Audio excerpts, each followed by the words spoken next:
versus Adriano Muscato on Jeskai Oculus. And Simon, Adriano Muscato was one of your caster fantasy pick. So tell us a bit about Adriano's Muscato journey into here and deck choice as well.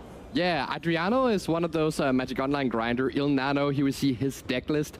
And you might recognize this deck list. This is it's very similar to what a bunch of people are playing online. And you know why they're playing this list online? It's because of Adriano. Oh. He won a challenge like last week or so with this deck, said this is just the best deck in the format, tweeted about that, people started copying it. He wrote a deck guide for this deck, posted that on Thursday on his Twitter, free of charge.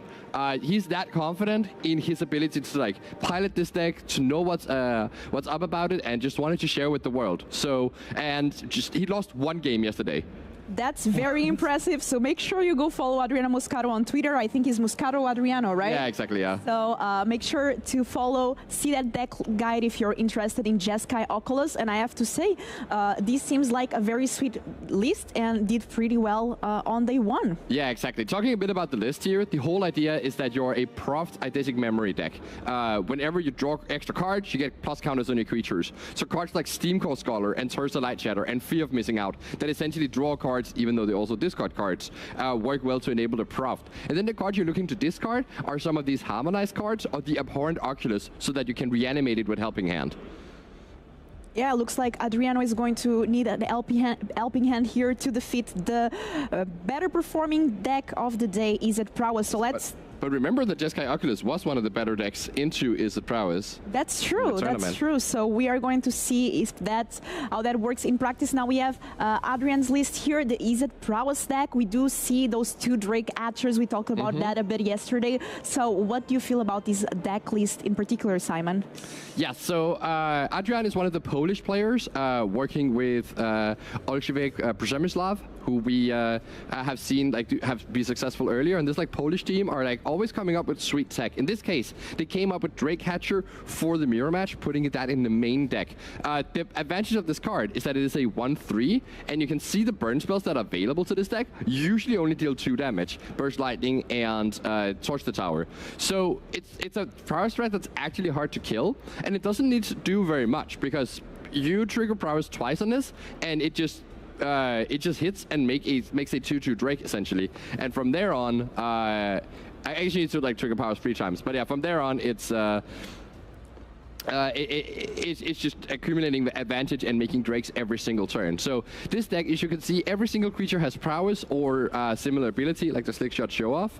And with the Kori Steelcutter making multiple Prowess tokens over the course of the game, it's very easy to fill your board with these unassuming 1/1s that when you then play a couple spells, you play an Opt, a Sleight of Hand, and a Rents Resolve, and all of a sudden, all your 1/1s are 4/4s and the opponent will die. Very interesting to see how these all will perform. And Simon, were you surprised that Izzet Prowess had higher win rate percentage than the other Prowess decks? So Gruul Prowess, Mono Red Prowess, we saw those didn't do too well in day one. Is that something that you were expecting? I mean, I thought Mono Red was going to be the most popular deck, and I thought it was going to be reasonable. But as the day went on, and we didn't even see that much red, and it didn't perform, it didn't just seem to do that well in the feature match area. And I think, honestly, the format might have just passed the red decks. We thought that this mouse package would just be in standard and be dominating for quite a while. But it seems like the amount of synergy in the format is kind of out-developing it, and that's really exciting to see. Ooh, we are already starting with that Swift Spear attacking there. Adrian on the play.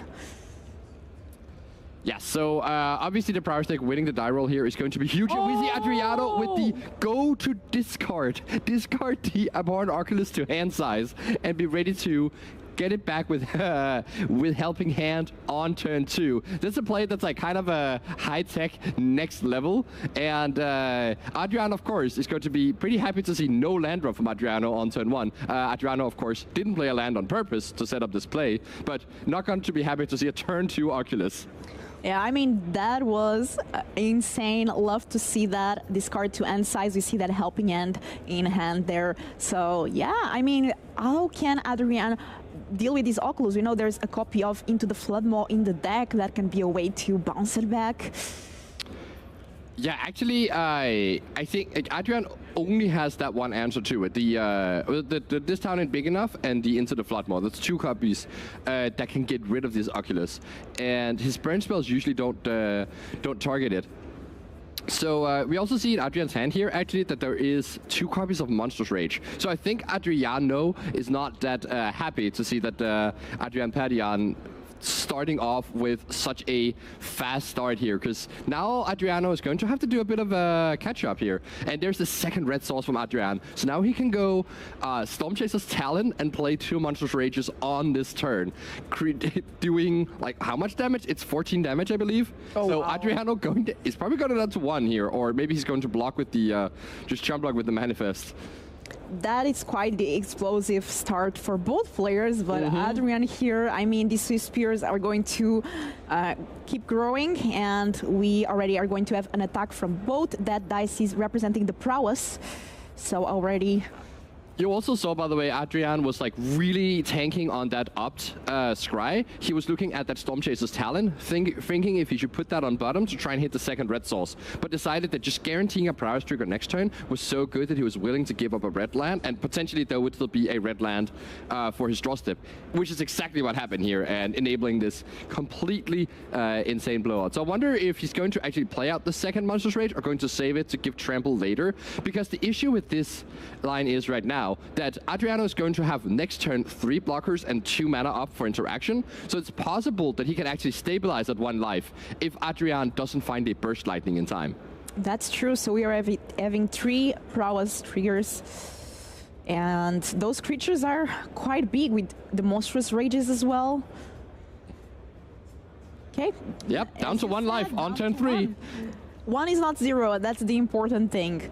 Now, let's see if this Oculus has what it takes to bounce back to the game. So let's draw this card. Since it's a non-land, deal 3 damage, take care of one of the Sweet Spears. And another Oculus, and actually has another helping hand in hand here. So this is stabilizing here. The 2 Manifest can double block the Otter. The Oculus can double block can block the Swiss Spear. So there's no damage coming through at the moment. What did Adrian pick up for his turn? I don't recognize that blue card. I'm not sure. Oh, it's a Drake Hatcher, maybe. I know that under the Manifest cards, there are a Spyglass Siren and a Scholar. There's an Helping Hand as well, and an Oculus in the graveyard. Yeah, so the Helping Hand is in the graveyard, even though it looks like it is exiled. So we see here Hearth Elemental. I assume this is for the adventure mode. Discard your hand and draw 2 cards. If Adrian indeed drew a Drake Hatcher, I do like this play, because Drake Hatcher is not at all what you want on this turn. You can't take off an entire turn to play a 1/3, like that's just falling behind against the Oculus. You need to draw towards that Burst Lightning, but didn't find it right here. It's 2 lands. Wow, that's not exactly what Adrian wants. He's still not out of it, though. Next turn can level up the talent, get back ups, and then use that to try and look for this Burst Lightning. And he does have a couple more turns before he dies here, hopefully. And how much is that adventure card is costing right now? Also with a pretty big discount from the cards in the graveyard. Yeah, it's going to cost 1 less for each instant sorcery in the graveyard, and there's currently 3. So it will be a 3-cost play and can't quite play it out right now. And Adrian has to pass the turn. Moscato's sitting at 1 life here, but ready to Helping Hand on a second Abhorrent Oculus here. And with that Fear of Missing Out in hand as well, you can actually do a ton of damage very quickly. So if he attacks here in the air and risk attacking with the Oculus, put Adriano to 15. Next turn, with the Fear of Missing Out, extra attack from one of these Oculus, it's actually 15 damage in the air. So this is what Adriano is thinking about right now. Do I guarantee shorten the clock so I can kill Adrian next turn, but I let down one of my 5/5s, which is important to block this trampling creature? It's not an easy choice, but going for it, attacking in Yeah, there. he is going to have a ton of manifest tokens, and that might just be enough toughness to be able to block out this Swiss Spear. And giving Adrian one less turn to find that burst lightning is going to be huge. So here we see the manifest resolving. Adriano just wants to make sure that he has Delirium, and I do think there is Delirium at the ready here. Wow, that's 2 more copies of Fear of Missing Out. So next turn, he has so many draw steps. Can he get there? That's another land. So Adrian can get back the Monstrous Rage and maybe make an attack that forces Adriano to block in an uncomfortable way. Right? If he gets back the Monstrous Rage, the Otter token represents 5 damage, and the Swiss Spear represents also 5 damage. Right? So each of the creatures are going to represent 5 damage with Trample. This means that Adriano at 1 life has to put at least 5 toughness in front of both of them. He, of course, did the math and realized that he can put a 2/3 and a 2/2 in front of one, and the 3 other manifests in front of the other. Yeah, and that's he true. exactly covers up against this play from Adrian. Just beautiful math being done here, like the combat math, realizing it this way. It's also going to be quite funny because Adrian can then, Adrian then has a chance to kill this Fear of Missing Out, essentially preventing lethal that way. But because Adriano has 2 more Fear of Missing Out in the manifest, it's actually going to be a bit tricky if Adrian can order the blockers right and kill the right manifests. Let's see. That's definitely going to be an interesting combat to see. So attacking here with the Otter and the Swiss Spear. We know about Monstrous Rage. Adriano also knows about Monstrous Rage. So here we see the blockers that you said. Now we have... Ooh, this block gives Adrian a chance to kill both of the Fear of Missing Outs, actually. If Adriano had put both the Manifest 3 and Manifest 4 onto the Swiss Spear, and then the Fear of Missing Out onto the other creature, there is no way that Adrian could kill all 3 Fears. But this way, if he chooses to order the Manifest 3 first here, in the blocking order, he can actually prevent lethal. So let's see what Adrian can do. Also, there's 10 flying attack next turn from the Oculus, and then if manifests survive... Yeah, it is 14 with those manifests, unless one of them is a creature. I don't know exactly. So I can do this, and let's see which of the manifests are killed. This is really a, choose your own adventure. Which door do you pick? Again, on the one door, there's a prize. Behind the other 2 doors, it's just a dungeon, a trap. This is why I would recommend rolling a die. Oh, there's a haste creature in Adriano's hand, so he knows that it's lethal anyways. Yeah. Wow, that is so sad. That would have been a much cooler kill if we had seen one of the manifests get killed. But let me tell you, Simon, just showcasing here Adriano the knowledge of the deck from that turn 1, not playing a land in order to get that Oculus in the graveyard, then using Helping Hand, attacking when needed with the Oculus as well. So showcasing that a lot of times against also this kind of aggro decks, you have to know, like, I'm on the defending mode, but I also need to know when to attack, right? Yes, exactly. Especially at 1 life. Like, we were thinking about who's the control deck in this situation. The Prowess player is the control deck because they will win if the game goes long. So you need to find a way to kill them. But it doesn't mean you cannot just attack with everything like you would when you're playing aggro, because you are at 1 life. So it's essentially controlling you by forcing your cards to not be able to attack. It's very similar to a removal spell, if you think about it this way. So it's aggro matchups usually tend to have this flip at some point, especially when burn is involved, where one player starts out as the aggro player, the other one is the control, and then at some point you get low enough that it flips. And now the defending player has to figure out a way to end the game as fast as possible without dying. Yeah, also pretty lucky there that Adrian couldn't manage to find something like a burst lighting. Pretty flooded during the game, I feel like. Yes, that is an issue with playing all of these card draw effects, is that, I mean, even if a third of your deck is lands, that means a third of the time you draw cards from your draw step or your opt or your Hearth Elemental. It's like every time you draw an extra card, it has a third of a chance to be a useless land. That's true. We see here now Adriano Muscaro's sideboard. We also see that they have access to each other's lists because it's an open deck list tournament, so they can make the best decision with all the information. Exactly, yeah. And I actually see no copies of High Noon in Adriano's deck. There is talk about like this card as the sideboard killer against Izzet Prowess. But no copies of that in this deck list here. So instead, Adriano is going to just rely on these 2 copies of Sheltered by Ghost, I believe. Since the Prowess deck is so bad at dealing with big creatures, putting Sheltered by Ghost on a creature that is, you know, a Marauding Mako or a creature buffed by Proft or even an Oculus, like that's going to be quite hard for Adrian to deal with. And the Shelter by Ghost giving lifelink and removing, especially if you can remove a Prowess token so you're not at risk of losing a creature, can be quite a big swing in this matchup. That's true, so we might see those Shattered by Ghosts entering and making an impact on game 2. Now let's take a look at Adrian's deck here and what answers he might have against that Oculus deck. So there is the 1 copy of Lithomantic Barrage, which would help against some of these Sheltered by Ghost targets, especially since Lithomantic Barrage can't be countered, so it is not prevented by a ward. But the issue is that there's also a bunch of red creatures in Adriano's deck, and so it's not. He's going to try and prioritize putting his Sheltered by Ghost on red creatures because of the barrage. So to counteract that, there's 2 copies of Scorching Shot instead to be a bit more wide and can kill more different things. We also see 2 copies of Ghost Vacuum. These are also going to come in. They are quite good against the whole, like if you imagine the game we just had, Adriano can't do that in post-board games. Because if Adrian just plays I realize I could just pronounce the names differently and it's going to be much clearer which way I'm talking about. Adrian and Adriano.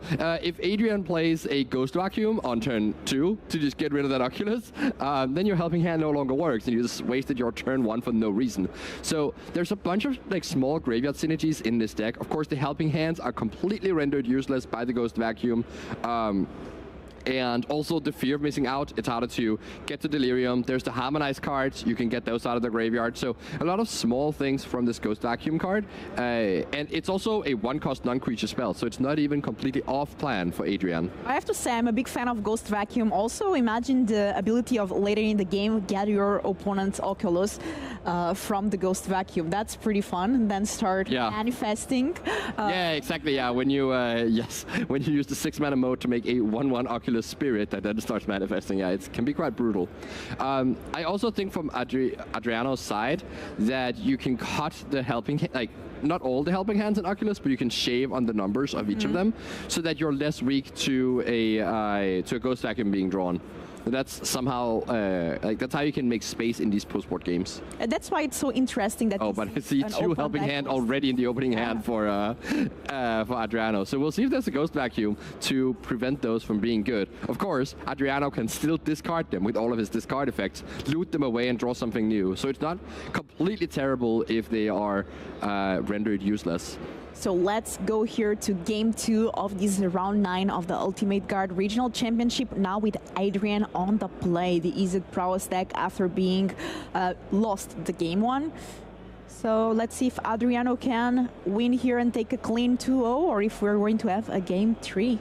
Can I just talk about how cool these players look with the headphones, with the big esports chairs in the feature match area? It just look so professional, and these players are locked in. They haven't lost a single game yet, but that run will end for one of these 2 players in just about 30 minutes. That's right, both players undefeated, which is not easy after 8 full rounds of Magic. Ooh. And they want to keep being the... That's a 1-lander for Adrian. He's deciding to keep it. That's always the tricky thing with this Prowess deck, because do you keep 1-landers with an opt and an island, or do you not? And always what you have to factor in is there an upside to keeping his hand? And Adrian has both Cory Steelcutter and Ghost Vacuum, 2 of his best cards in the matchup, but just something's a land right away! We love that, so we are going to definitely have a game here with already Spyglass Siren on Adriano's side and the Storm Chase Talent on Adrian's side. Now we are going to have that land. One of these cards is certainly better than the other. Better than the Otter. And that's good. Okay, 5 out of 10 pun, Simon. Okay, that's fair. I'll take it. So now Adrian's decision is: do you play Cory Steelcutter right now, or do you play? Do you develop a bit more of your 1-cost things? And I think I like playing out the steel cutter. You could also, actually, potentially even better, you could put the slick shot show off into plot here. So that means next turn you can play it for free. So you can play your steel cutter, play the slick shot, generate a prowess token immediately, and then still have a mana up to pump the prowess token in case there is a 2-3 blocker from Adriano. I'm always afraid when my opponent plots a slick shot because I know the next turn is not going to be an easy one. So I like this play from Adriano. He already knew how this would line up. Having putting a counter on the Spyglass Siren means they can now block the slick shot, and so Adriano is not attacking with his Spyglass, intending to line that up here to not take much damage from the slick shot. But there's the second land off the top from Adrian. He just knew it was rolled up. That's always like, of course, there's a huge risk involved to keeping one-landers, but you also have to imagine that sometimes you don't even need to cast the ops to get to your land, and so you have to factor in that upside as well. That's true, and here definitely paying off the I risk, I reward kind of situation. Now we have that Ghost Vacuum. Yeah, might not even play the show off here, holding it for a later turn so it's not exposed to a shock effect here. And just attacking for 4 with these prowess creatures. Adriano totally happy to trade off against this.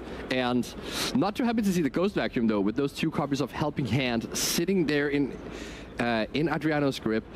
The fact that he has 2 means they're not completely dead. He can manufacture a way where he tries to reanimate something. Adrian removes it in response, and then you play the Helping Hand on something else in your graveyard. But it requires you to have 2 white saucers. It requires you to have 2 different things in the graveyard that you actually want to reanimate. It's not that easy to make it work. And Adriano doesn't even have a 3rd land here. The person keeping the 1-lander is the one with the 3rd land. That's true, and now even 4. Wow, even another one? Well, yeah. Adrian says, stop. Like, I do not want any more. Enough. Yeah, I mean, definitely having a game here now with that slick shot show off coming back from the plotting and into the play. Opt. So we have the prowess. We are having that monk now attached to the Core Steel Cutter. And deciding whether to keep that card on the top or not. Yeah, so it's interesting because you might just want to Hearth Elemental and discard whatever you draw anyways. Of course, if it is an untapped land, that would kind of be ideal. Letting you... I think I actually kept the land here. Letting you... Or maybe I'm wrong. Oh, that wasn't a land. That was a sleight of hand. Sure. So it's actually kind of nice, like being able to pressure a lot here. Obviously, Adriano has some sort of interaction spell. Otherwise, he wouldn't have just passed it. He actually has a Spell Pierce and a Torch the Tower. So if Adrian were to go for that Hearth Elemental, he would have gotten completely blown out by the Spell Pierce. But it seems like that's not what's going to happen here. It's just a Swiss Spear ending this turn and a tap land. So that works out perfectly for Adrian. Question is, though, is there any copies of Pyroclasm in the Jeskai Oculus sideboard, and do you want to play around that? There's no copies of Pyroclasm in Adriano's deck. So we have, it's actually quite a big advantage of these open deck lists events, that Adrian just knows that he can safely play out the Swiss Spear, doesn't have to make a tough decision, and is now attacking for... The 5-power creature is going to die there. Adriano actually chose to sacrifice the map token. Didn't need to deal 3 damage to the slick shot, but just in order to scry towards that land. But it was already on top. Yeah, it's a nice heads-up play there. And that's 6 damage coming through, putting Adriano down to 9 life. With Adrian having the follow-up Hearth Elemental. He's going to draw 2 more cards next turn, and this is just a Terza Light Shatter. This card looking quite embarrassing, honestly, at this moment, as just a 3/3. I mean, it is going to, like... It can do something on defense, especially if Adrian completely breaks off of all these draws and doesn't get to... it's going to be a 5/5, of course, with the Proft. So, yeah, it's going to like work as a fine blocker, but Adrian, if he draws another spell here, can still attack for a ton of damage. I believe it's going to be 8 damage coming through with this Opt here. Yeah, so if he finds another spell, a 3rd spell here, it's going to be lethal. Okay, let's see. Let's try. There's a lot of one. Oh, that's a spell. card kept on top. And that's another opt. One, okay. Yeah, so he can do this, and then he can put his card on Adventure. This monk is going to come in. It's going to gain haste, courtesy of that Cory Steel Cutter. The other creatures are going to be 3 power each, so that's 9, 11 attack here, and then you play the Hearth Elemental, buffing up the remaining unblocked creatures, and this is just going to be lethal here. Yeah, just making the math Adriano here. do the math here and pick up his cards. Yeah. Not even letting Adrian draw the cards, knows that this is enough to be lethal. And Simon, I feel like we are seeing here why Izzet Prowess was not only the most played deck, but the deck with the highest win rate on day 1, showcasing how powerful it is. And I'm a big fan of Cory Steel Cutter. What about you? I don't like it. It doesn't... No, because I think my biggest issue with Cory Steel Cutter is that it's not a dragon. Okay. And my second issue with it is that it doesn't let you cast a non-creature spell with mana value of 3 or less from your graveyard for free. That it's not Chico. Well, it doesn't have to be specifically Chico. Sure. But basically, yes. Okay, let's take a look here at the sideboard. Adrian first. Anything changes for game 3 with Adrian now on the draw, or does it stay the same, Simon? I actually wonder if we see this Ringing Strike Mastery, just a relatively poor draft common from Zakir Dragonstorm, making it into this top-notch level standard play in the sideboard of Adrian here. This card is enchanting a creature. Well, now we see the deck list here. We decided don't see the sideboard, but it's enchants a creature and keeps it tapped for it doesn't untap. It doesn't untap at all, and it's a 1-mana enchantment. So that seems very powerful. But the downside is the opponent can just pay 5 mana to untap their creature, and they can do that every turn. So essentially, in the late game in Limited, you give your opponent a Vigilance creature instead of having a removal spell, which is kind of awkward. But in Standard, in this high power you kill early, paying 5 mana to untap something, might as well just like not bother. So it is acts as a 1-mana removal spell in Standard, and can be quite important here. Of course, it doesn't get rid of Oculus. The creature still sits in play and will still generate manifest tokens. But against these +1 counters from the Proft, especially getting rid of Steamcore Scholar can be quite important. So maybe that card comes in. It is a bit awkward against Fear of missing out, because Fear will let you attack and untap the creature that is being locked down. So it's not perfect, but these sort of like really tempo efficient answers are going to be quite important for the players who's on the draw, because that's when you need to play catch up, and that's when you need to try and line up your 1-mana removal against their 2- and 3-mana threats, so that you can catch up and make that turnaround that we saw Adriano make in the first game. I'm excited to see how this is going to play out. Now we're seeing Adriano Moscato deck list here, and yeah, seeing that, for example, that Fear of Missing Out that you were just talking about. Now, a card that I'm really like that we didn't see yet is the Mothering Mako. Now, this card we see in Modern as well, and interestingly enough, during Either Drift we didn't see this card show up a lot, but now with the inclusion of Tarkir Dragonstorm, it starts making an appearance here in this Jeskai Oculus. What's the role of these cards in this deck? So I think the main role of this card is just having extra run drops. Like, as the deck has morphed and including more and more copies of Proft, we did see the Oculus deck show up at the Pro Tour, but it played like 2 copies of Proft, kind of as a plan B, a side plan. But it just turns out that this card is so good that you can just build your deck to have 4 copies of it. And that card is way better when you have a 1-drop curving into the Proft, so you immediately get to place a counter. So that's why we see not only the Silent Storm Tamers, but then also these Makos. And of course, with the right draw, if you go Mako into Proft, into the Steamcore Scholar, we saw that yesterday. That's a Mako attacking for 6 damage on turn 3. It's quite aggressive. That is quite aggressive indeed, and players are getting ready for this game number 3. We are currently in round 9. It's the first round of day 2, and these players are undefeated. So let's see which player keeps on being undefeated after round 9. Not undefeated for long. That's true. See here, this looks like Adrian pondering a mulligan here. What to put on bottom on this mulligan to 6. Yeah, so and choosing Adriano has a full 7-card hand here, leading off on turn 1. With a land this time. with a land. What a surprise. To be fair, the discounting to hand-size Oculus thing also just doesn't work when you're on the play. You have to be on the draw to make it work.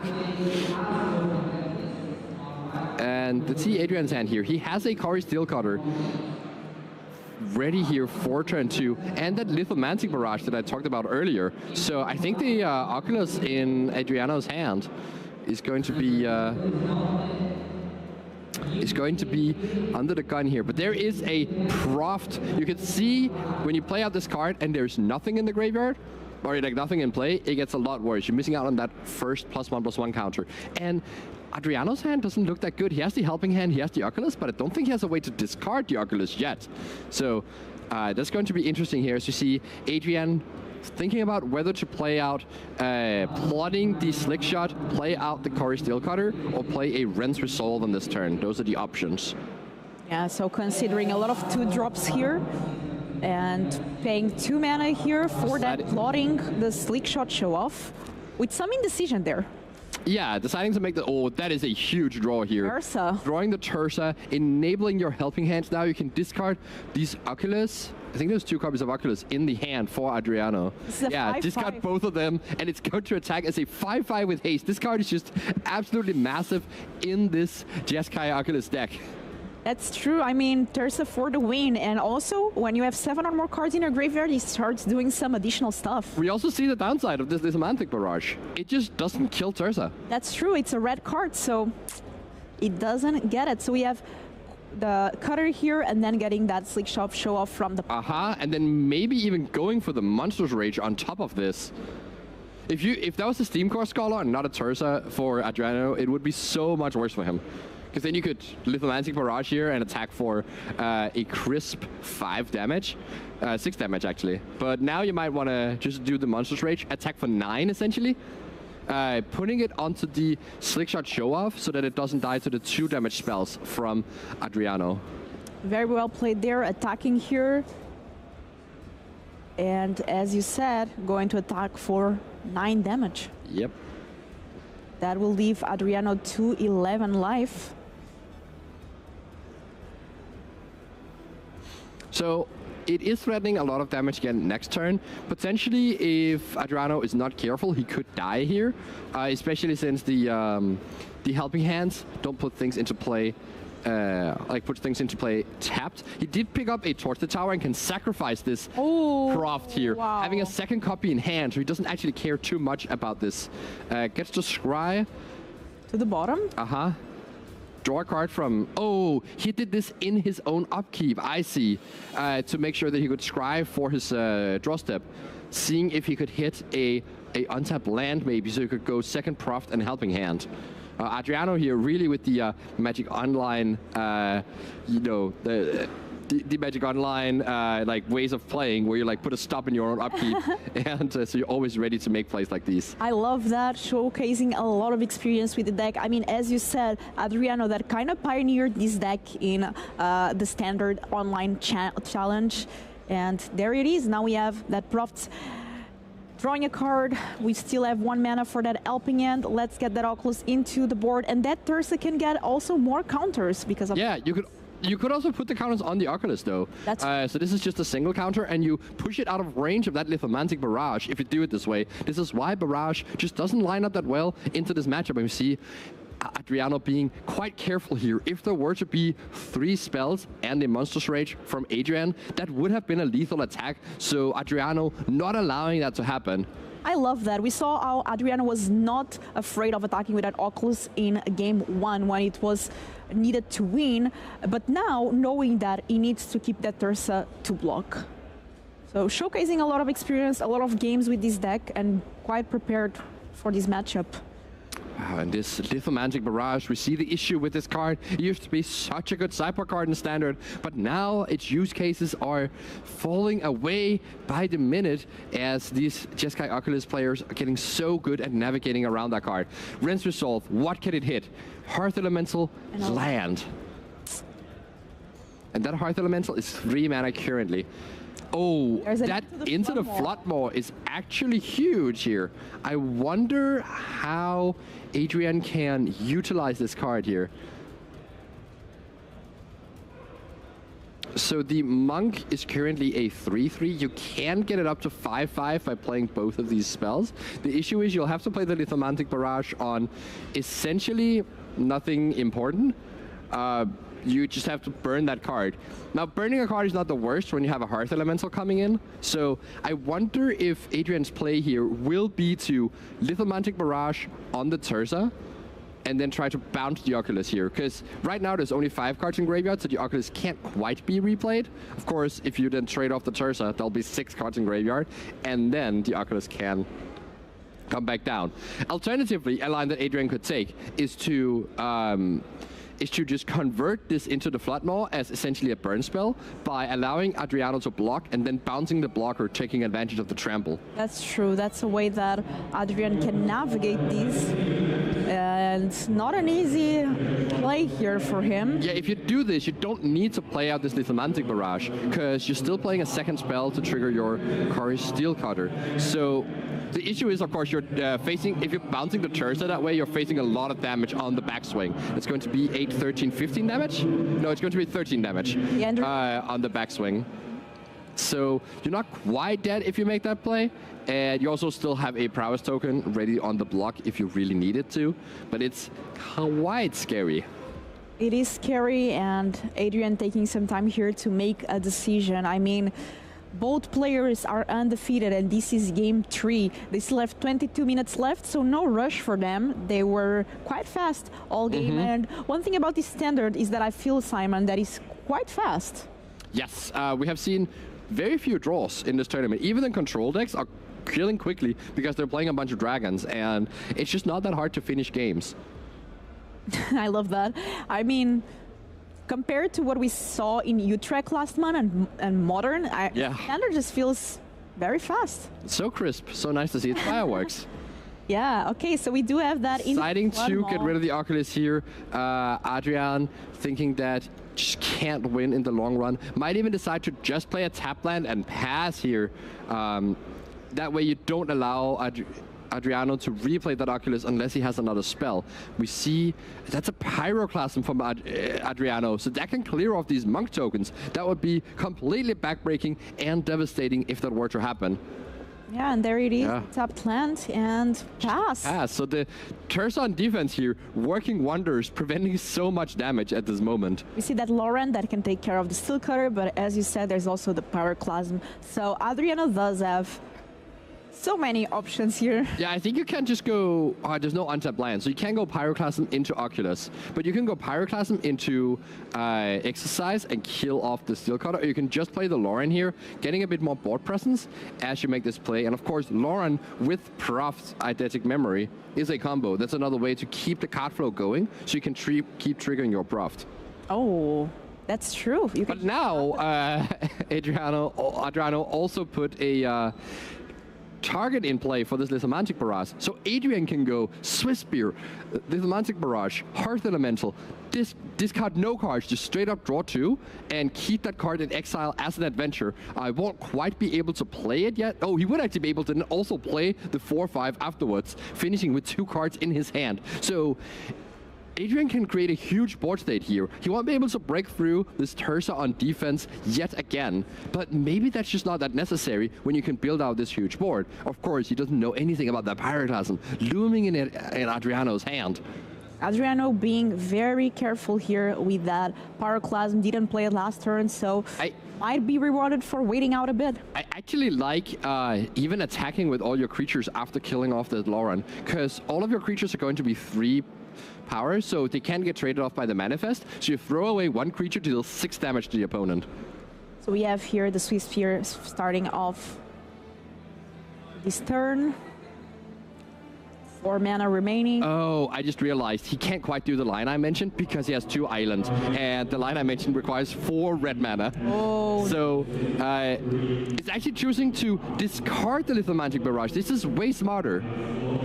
Okay, now drawing. You don't kill the Lauren, but it's not that necessary to kill this card at this juncture, and it allows you to potentially hit a 1 mana blue spell to keep triggering these things. Instead hits a second Wrench Resolve.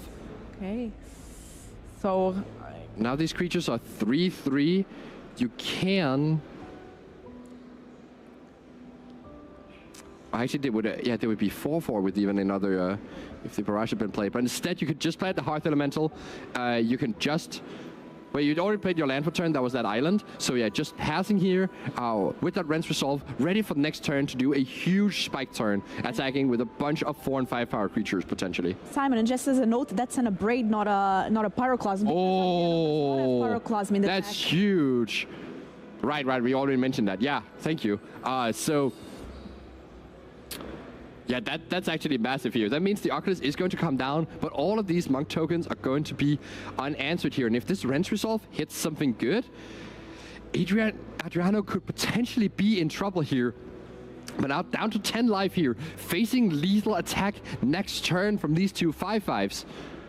So what is Adrian to do? Hits a sleight of hand, increasing the chance that this attack can be huge. But even if it is 3 5/5s attacking here, that's not that bad for Adriano, because he can't just chump block with all of his creatures. He doesn't even need, he can even take some of the damage here.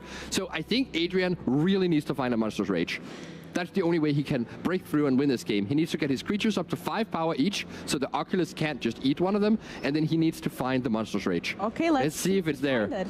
No. Ooh, that's a Car Steel card. That doesn't actually do anything right now because it will be the second spell already. But this Opt could be huge. He has Opt and Sleight of Hand. That is 4 looks towards this Monstrous Rage. If he hits it, he'll have attack for 15 plus a Monstrous Rage. He can point wherever he wants. So if Adriano's not careful enough, he might spell Doom. Again, Adriano though can chump block with all creatures and insulate himself from the Monstrous Rage. So I wonder if it's even enough for Adrian here, even if he finds it. Let's see. I mean, Adrian considering, do I want this card on top or not? It can be another 1 mana spell, like another Opt or another Sleight of Hand. Maybe. But the issue is if you like combining cantrips with cantrips, as he already has that Sleight of Hand in hand as well. There's so many cards that is called something with hand. It's very annoying when you pass it. You say like, there's a Helping Hand in hand, a Sleight of Hand in hand. You should make a deck that plays both of them, and you can call the deck Hand in Hand. Love that, Simon. Thank you. Yes, I really wonder if Adrian is thinking about what he can exactly draw. He might actually need to find an answer to this Oculus at this juncture. Something like a Scorching Shot here would be huge. If he could do that, he can actually kind of safely attack with all of his creatures, because that's going to be 12 damage. So Adriano is forced to block with one thing, and you leave Adriano with just 9 power in play, essentially allowing you to survive. Of course, you die to any haste creature, anything that draws a card and triggers the Proft. It's certainly not a comfortable position to be in, but potentially just finding an answer to Oculus here could be enough, and he draws a second Opt here. So now we do have that Sleight of Hand. Let's see what we find. Look at the 2 cards of the top. One goes into hand, the other one on the bottom. And let's see what that draw was. A land. That is a land. So that allows you to cast a Sleight of Hand here. So you can try and find it into the Flood Maw. I don't know if he even plays a second copy of that card. He only has 1 in the main deck.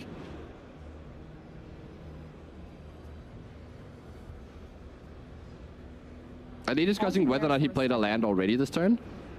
I wonder... There's a bit of a pause there on this crucial turn, determining who will be one of our remaining 9-0 players. Remember, we still have Tobia Napi, the Jeskai Control Master, also at 8-0, battling in a control mirror against the blue-white control player we saw yesterday draw the last round. They are battling on table 2 as we speak. And not a lot of blue-white players remaining, so... Yeah. Nice to see some control mages still competing in this event. Yeah, I guess they are discussing if there was a land played already or not. It definitely was not a land played on this turn.